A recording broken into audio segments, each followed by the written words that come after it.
This is Dr. Ron's Words of Wisdom. Words on leadership, goal setting, productivity, and a whole lot more. I trust that you will consider this your vitamin or supplement for your mind and heart. And wherever you receive podcasts from, would you subscribe to Dr. Ron's Words of Wisdom and leave a brief rating and a written review? It would be very, very helpful. I had a conversation with someone yesterday who was just sort of asking me, how does one define a good leader? Well, it would take a lot more than just one podcast to kind of flesh that out, but let's start doing it just in a real general sort of a way. First of all, let's define what a leader is. As I say continually on this podcast, it doesn't matter what you do or where you are a leader. At its basic, you have to lead yourself. You can't lead anyone else until you lead yourself. You're a leader in your home. You are a leader at your church or where you volunteer, as well as where you work, even if the word leader isn't a part of your title. I think Warren Bennis gives one of the greatest definitions of leadership. It is simple, but in its simplicity, it's very powerful. He simply said that a leader is nothing more than becoming yourself. It's not somehow you make over yourself or you become someone else, but you are a leader as you become yourself. I think I would word it just slightly differently in that I would say becoming a leader is becoming the person God created you to be. It involves a lot of raw material that has gone into to make any of us who we are. So I want to give, I believe, let me count them, about 8 things that I think will be at least the starting point, and we will revisit this several times over the next few weeks on these podcasts of, all right, how do we identify a good leader? The first thing that I want to say that I want you to think about today is a good leader has a natural curiosity. Are you curious about things? Now, I get to talk and interact with a lot of people, and there's some people that just don't seem to be very curious about much of anything. I know that there are some who evidently must subscribe to the tale they were told as a child that curiosity killed the cat. Well, boredom also would kill a cat and a dog and probably everyone else. There is a natural, one of the greatest ways of learning and developing is by developing a sense of curiosity. How does that work? How did that happen? What would it take? And those kinds of open-ended questions that as you begin to research it and study it or ask people or reflect on it, a good leader is a person who is curious. What I'm basically saying, if I was saying all of this in the negative, is it's the opposite of a closed mind, a person who feels that they know everything. So I think to be a good leader, and remember, Bennis's definition means becoming yourself. The first item that I would say is follow and develop a spirit of curiosity.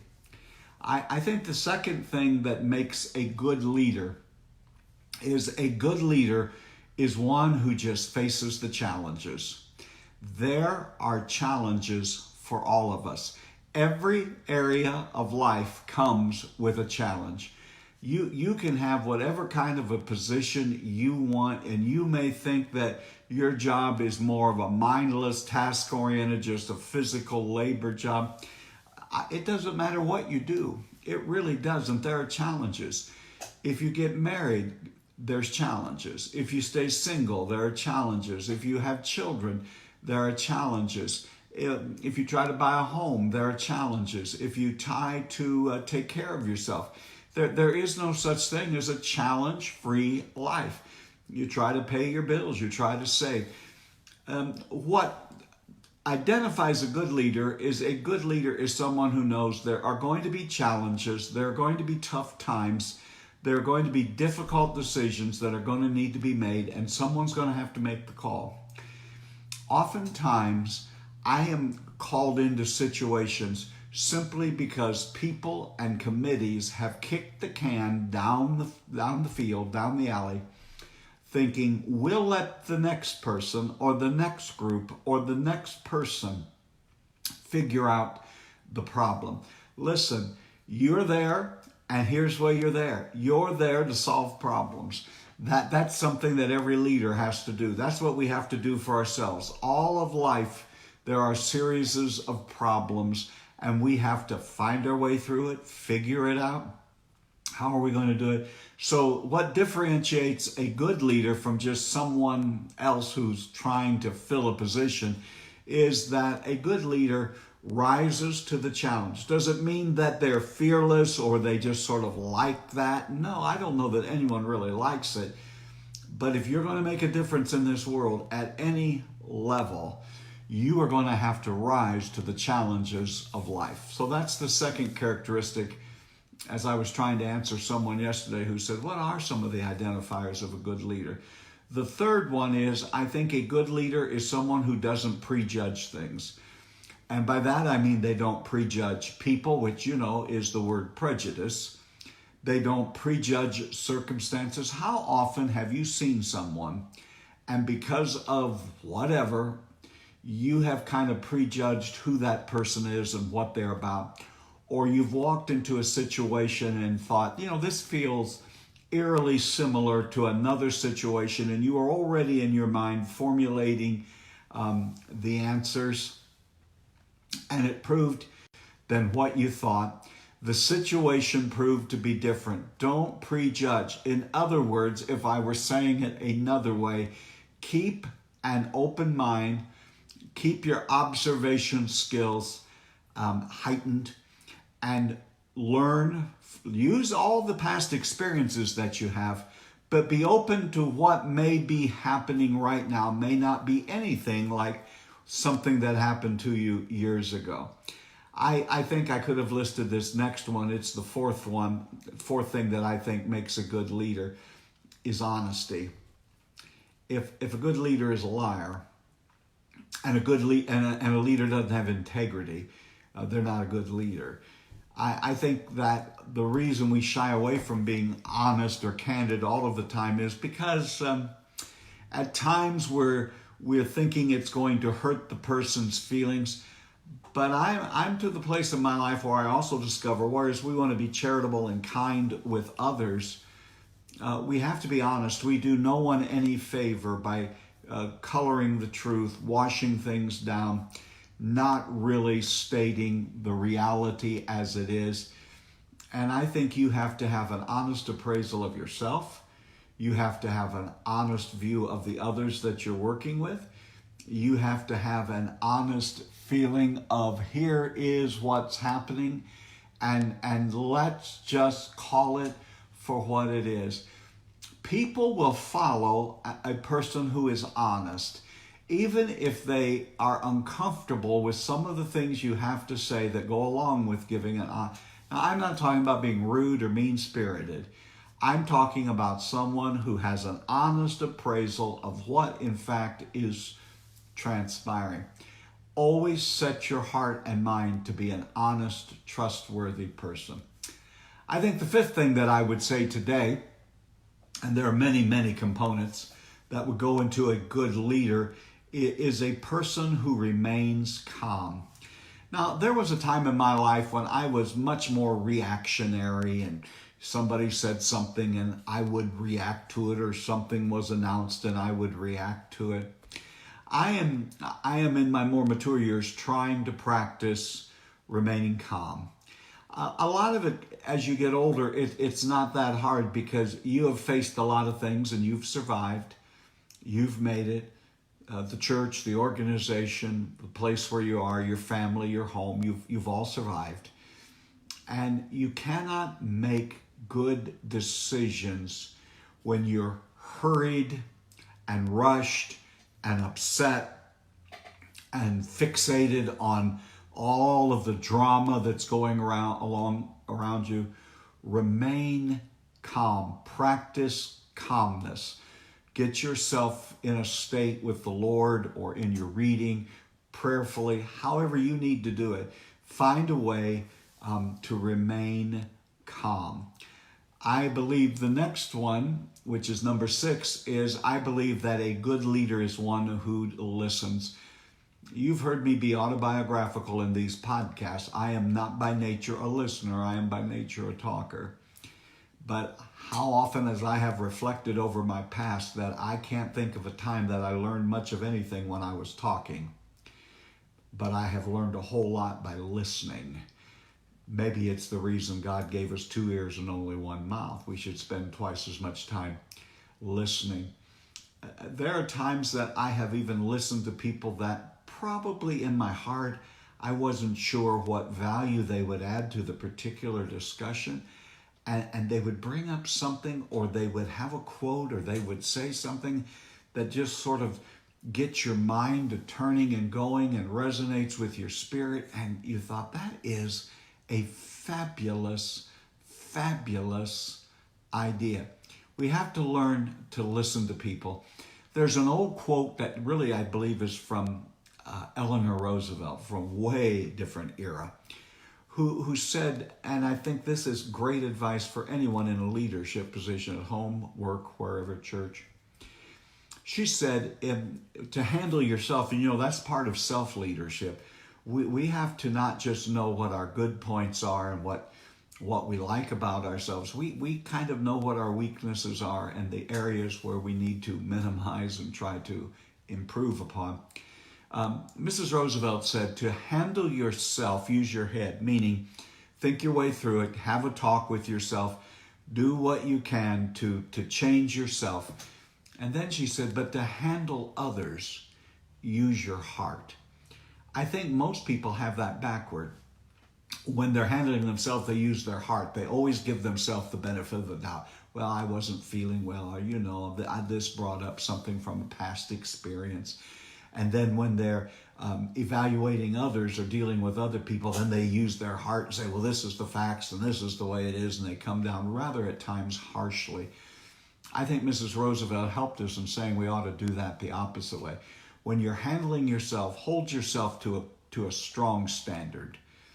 Hold yourself accountable. If you don't hold yourself accountable, it's difficult for others to do it, but someone will do it. And when you're handling others, use your heart. Give others the benefit of the doubt. Don't go through life thinking that person who cut you off in traffic had devised a plan to how to make your life miserable. They don't even know who you are. And the biggest truth that will ever come to you is when you realize this world is not all about you. That the world doesn't stay up at night thinking about you. They have their own issues to deal with. So let's use Mrs. Roosevelt's there. Handle ourselves, let's use our head. Let's hold ourselves to a high standard. When we're dealing with others and trying to handle others and their situation, let's use our hearts. Let's be compassionate. Let's give the benefit of the doubt. The seventh thing that I would say in this particular podcast about what makes a good leader is a good leader has developed wonderful observation skills.